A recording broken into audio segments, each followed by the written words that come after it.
Aditya Degree Colleges, leading companies లో 10,000 plus placements with 13.5 lakhs highest package.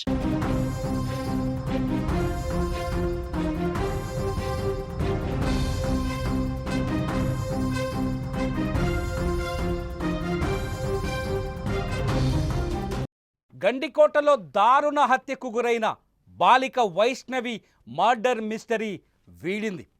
కానీ ఆ హత్య చేసింది ఎవరు మాత్రమే తెలియాల్సి ఉంది. హంతకుడిని పోలీసులు ఆల్రెడీ గుర్తించారు. పోలీసులు అతనికి సంబంధించిన టెక్నికల్ ఎవిడెన్స్ని రికవర్ చేస్తున్నారు.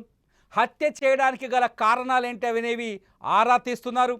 ఖచ్చితంగా సాయంత్రం లోపు హంతకుడిని మీడియా ముందు కూర్చోబెడతామని పోలీసులు చెప్తున్నారు. నిజానికి గండికోటకి వైష్ణవి ఎందుకు వెళ్ళింది అనేది ఒక్కసారిగా సీక్వెన్స్ చూస్తే 14వ తేదీ ఉదయం తన స్నేహితులతో కలిసి గండికోట ఏరియాని చూసేందుకు వెళ్తున్నామని చెప్పింది తల్లిదండ్రులకి. 14వ తేదీ ఉదయం 8 గంటల్లోపే ఇంట్లోంచి బయటికి వెళ్ళింది వైష్ణవి కుటుంబం పొద్దుటూరులో ఉంటుంది. వాస్తవానికి వీళ్ళ సొంతూరు ఎర్రగుంట్ల దగ్గర ఒక చిన్న పల్లె. ఆ పల్లె నుంచి వైష్ణవి ఫ్యామిలీ మొత్తం ప్రొద్దుటూరుకి షిఫ్ట్ అయింది. ప్రొద్దుటూరు నుంచి ఆమె ఒక కాలేజ్లో చదివేది. ఆ కాలేజ్కి నుంచి ఫ్రెండ్స్ అంతా కలిసి, అంటే ఇంటర్ చదువుతోంది వైష్ణవి. ఇంటర్లో ఉన్న ఫ్రెండ్స్ అంతా కలిసి గండికోటకు వెళ్తున్నాం, గండికోటలో సైట్ సీయింగ్కి వెళ్తున్నామని తల్లిదండ్రులతో చెప్తే గండికోటకు పంపించారు. కానీ వైష్ణవి ఫ్రెండ్స్తో వెళ్ళలేదు గండికోటకి. వైష్ణవి తన ప్రియుడు ఎవరైతే ఎర్రగుంట్లలోని తమ సొంత ఊర్లో ఉండే లోకేష్ అనే ప్రియుడి బండి పైన వెళ్ళింది. గండికోటకు వెళ్ళే ముందే మీరు స్క్రీన్లో చూడొచ్చు లోకేష్తో వైష్ణవి ఉన్న సీసీటీవీ ఫుటేజ్. ఇతనే లోకేష్. ఈ లోకేష్ వైష్ణవిని లోకేషే చంపాడని మొదట అంతా అనుకున్నారు. కానీ ఇప్పుడు పోలీసుల విచారణలో సీన్ అంతా రివర్స్ అయింది. కథ మొత్తం మలుపు తిరిగింది. అది ఊహించని మలుపుగా మారుతోంది. ఎవ్వరూ అంచనా వేయని మలుపుగా మారుతోంది.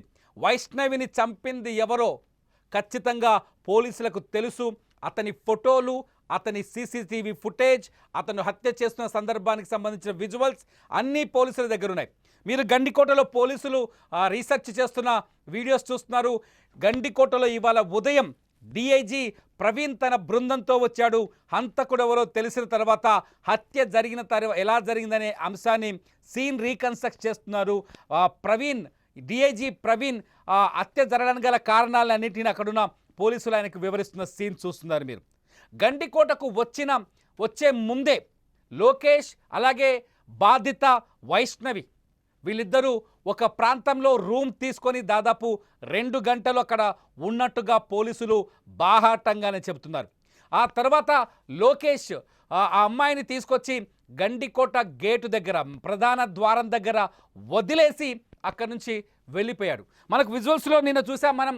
ఒక చోట ప్రవీణ్ వెనకాల బండి మీద కూర్చున్న వైష్ణవి వీడియోని, సీసీ ఫుటేజ్, అలాగే ప్రవీణ్ గంటలోపే తిరిగి వెనక్కి వస్తున్న సీసీటీవీ ఫుటేజ్ని. 8 గంటలకు వాళ్ళ ఒక రిసార్ట్కి వెళ్ళారు. అక్కడ 2 అవర్స్ గడిపారు. 10 గంటలకి లోకేష్ ఈ అమ్మాయిని గండికోట మెయిన్ ద్వారం దగ్గర వదిలేసి 11 గంటలకు అక్కడి నుంచి ఒంటరిగా బండిపైన వెళ్ళిపోయాడు. లోకేష్ ఒంటరిగా బండిపైన వెళ్ళిపోయేటప్పటికీ కూడా వైష్ణవి ప్రాణాలతోటే ఉంది, సురక్షితంగా ఉంది. ఆమె జోలికి ఎవ్వరూ రాలేదు. పోలీసులు చెప్పిన దాని ప్రకారం చూస్తే వైష్ణవిని గండికోటలో వదిలేసిన తర్వాత ఆమె స్నేహితుల కోసం అక్కడ ఎదురు చూస్తున్నట్టుగా కూడా కొంత సమాచారం ఉంది పోలీసుల దగ్గర. కానీ ఈలోపే గండికోటలో ఉన్న రంగనాయక స్వామి టెంపుల్ పరిసరాల్లో వైష్ణవి తిరుగుతున్న విషయాన్ని గమనించిన హంతకుడు రంగనాయక స్వామి టెంపుల్ ఏరియాలో ఉన్న వైష్ణవిని వెతుక్కుంటూ వచ్చాడు. అత్యంత దారుణంగా ఆ టెంపుల్ వెనక భాగంలోకి తీసుకెళ్ళి ఆమెను కేవలం హత్య చేసి వెళ్ళిపోయాడు. మొదట అందరూ అనుకున్నారు వైష్ణవి పైన అత్యాచారం జరిగిందని. వైష్ణవి తల్లి కూడా అందరితో సుమన్ టీవీతో మాట్లాడుతున్న కూతురు పైన గ్యాంగ్ రేప్ జరిగింది, లోకేష్తో పాటు అతని ఫ్రెండ్స్ వచ్చారని చెప్పేసి ఆమె ఆరోపణ చేశారు. కానీ ఇదంతా అబద్ధమని తేలిపోయింది. వైష్ణవిని చంపింది ఎవరు అనేది పోలీసుల దగ్గర ఉంది. కానీ చంపిన వ్యక్తి ఆ అమ్మాయి పైన ఎటువంటి అఘాయిత్యానికి పాల్పడలేదు. వైష్ణవి పైన లైంగిక దాడి ఎక్కడ జరగలేదు. కానీ ఆ మర్డర్ని లైంగిక దాడి జరిగిన తర్వాత రేప్ అండ్ మర్డర్గా క్రియేట్ చేసే ప్రయత్నం చేసినట్టుగా పోలీసులు అనుమానించారు. ఆ మర్డర్ వెనుక అఘాయిత్యం జరిగిన తర్వాత అమ్మాయిని హత్య చేశారని నిరూపించే ఒక కుట్ర కూడా జరిగింది. ఆ కుట్రలో భాగంగానే ఆ అమ్మాయిని చంపేశారని పోలీసులు విశ్వసిస్తున్నారు. అయితే ఆ నిందితుల వివరాలు ఇవాళ ఉదయం, అంటే ఇవాళ 16వ తేదీ, జూలై 16వ తేదీ ఉదయం పూర్తి స్థాయిలో ఆ డీటెయిల్స్ని, టెక్నికల్ ఎవిడెన్స్ని కలెక్ట్ చేసినట్టుగా డిఐజీ ప్రవీణ్ చెప్పారు. డిఐజీ ప్రవీణ్ గండికోటలోనే మీడియాతో మాట్లాడారు. ఒకసారి డిఐజీ ప్రవీణ్ మాటల్లో ఉన్న వాస్తవాలు ఏంటో ఒకసారి మీరు చూడండి. ఆ యువతిని పీరియడ్ వచ్చి సుమారు 8 గంటల సమీపంలో గండికోటకి వాహనం మీద తీసుకొచ్చారు. తీసుకొచ్చిన తర్వాత ఒక ప్రైవేట్ లాడ్జ్లో 2 గంటలు ఇద్దరు గడిపారు. గడిపిన తర్వాత గండికోట గుమ్మం దగ్గరలో, కోట గుమ్మం దగ్గరలో 10 గంటల 40 నిమిషాలకి విడిచిపెట్టి ఆయన ప్రియుడు వెళ్ళిపోవడం జరిగింది.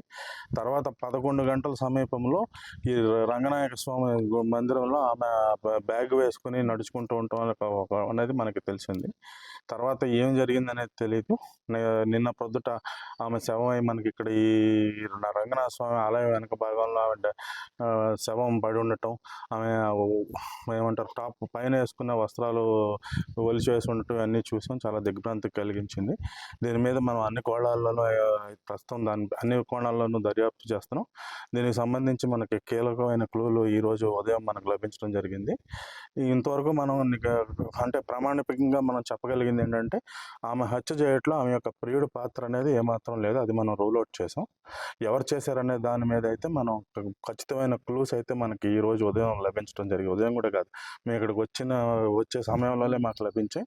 అదేమిటనేది నాకు ఒక ప్రగాఢ ఆత్మవిశ్వాసం ఏంటంటే మనకున్న క్లూస్ దృష్ట్యా మనకి ఈరోజు ఎట్టి పరిస్థితుల్లో ఈరోజు ఈ యొక్క కేసు ఏదైతే ఉందో పూర్తిగా మనం ఛేదించే అవకాశం ఉంది.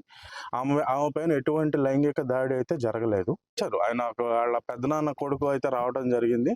వచ్చి వెంటనే 20 నిమిషాల్లో వెళ్ళిపోయాడు. సో మనకు ప్రస్తుతానికి ఏమిటనేది పూర్తి తెలీదు. మనకైతే కొన్ని సర్టన్ క్లూస్ అయితే దొరికాయి. అది మీకు సాయంత్రం 9 లోపు మీకు ఎస్పీ గారు ఖచ్చితంగా మీకు ఛేదిస్తారు. ఇది ప్రవీణ్, డిఐజీ ప్రవీణ్ చెప్పిన మాటలు. ఆయన పెదనాన్న కొడుకు, అంటే వైష్ణవి పెదనాన్న కొడుకు సురేంద్ర పేరు కొంత ప్రచారం జరుగుతుంది.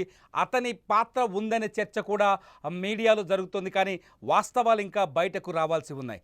సురేంద్ర ఫోటోలు కొంత సోషల్ మీడియాలో కూడా హల్చల్ అవుతున్నాయి. కానీ సురేంద్ర 2 రోజులుగా తన చెల్లెలి మరణం పట్ల తీవ్రమైన బాధను, వ్యధతో కనిపిస్తున్నాడు. తన చెల్లెలిని హత్య చేసిన వాళ్ళని కఠినంగా శిక్షించాలని చెప్తున్నారు. కానీ ఇతనే అనుమానితుడనే చర్చ కూడా జరుగుతోంది. కానీ ఇందులో పోలీసులు ఇంకా ఎటువంటి స్పష్టమైన ధృవీకరణ ఇవ్వలేదు, అధికారికంగా చెప్పలేదు. సురేంద్ర మాత్రం తన చెల్లెలి మరణానికి కారణమైన వ్యక్తుల్ని కఠినంగా శిక్షించాలంటున్నాడు. సురేంద్ర తన చెల్లెలి కోసం బాధపడుతున్నారు. అయితే గండికోటకి వైష్ణవి అట్లాగే లోకేష్ వచ్చిన తర్వాత 20 నిమిషాల పాటు సురేంద్ర గండికోటకి ఎందుకు వచ్చాడు, అక్కడ ఏం చేశాడు, ఏం చూసి వెళ్ళాడనేది మాత్రం ఇక్కడ $1 మిలియన్ ప్రశ్నగా మిగిలిపోతుంది. పోలీసులు మాత్రం చెప్తున్నారు తమ దగ్గర టెక్నికల్ ఎవిడెన్స్ ఉంది, తమ దగ్గర పూర్తి ఆధారాలు ఉన్నాయి, ఆధారాలని తీసుకున్న తర్వాతే హంతకుడిని గుర్తించాం, ఇవాళే దొరికాయి హంతకుడికి సంబంధించిన పూర్తి వివరాలను చెప్తున్నారు. ఈరోజు సాయంకాలం లోపు హంతకుడిని అరెస్ట్ చేస్తామని చెప్తున్నారు. మొత్తానికి గండికోట అనేది ఆంధ్రప్రదేశ్లో అత్యంత ప్రాధాన్యత కలిగిన ఒక పర్యాటక ప్రాంతం. గండికోటని పర్యాటక కేంద్రంగా అభివృద్ధి చేయడానికి ఆంధ్రప్రదేశ్ ప్రభుత్వం తీవ్రంగా ప్రయత్నిస్తోంది.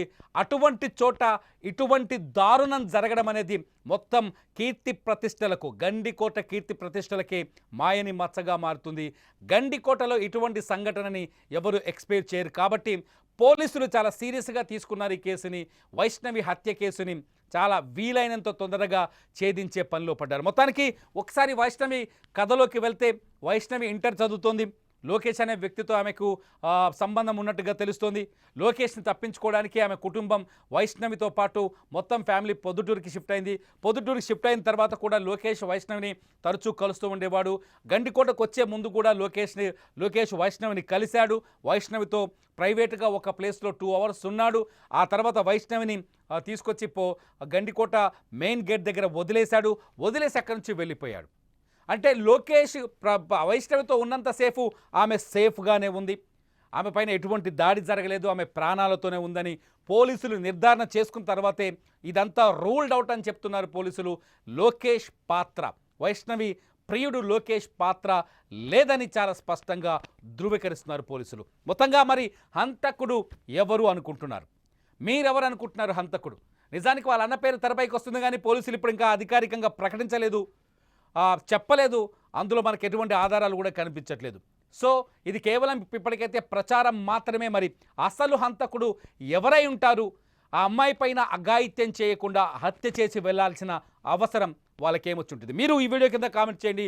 చూస్తూనే ఉండండి వైష్ణవి హత్యకు సంబంధించిన live updates Suman TV digital లైవ్లో.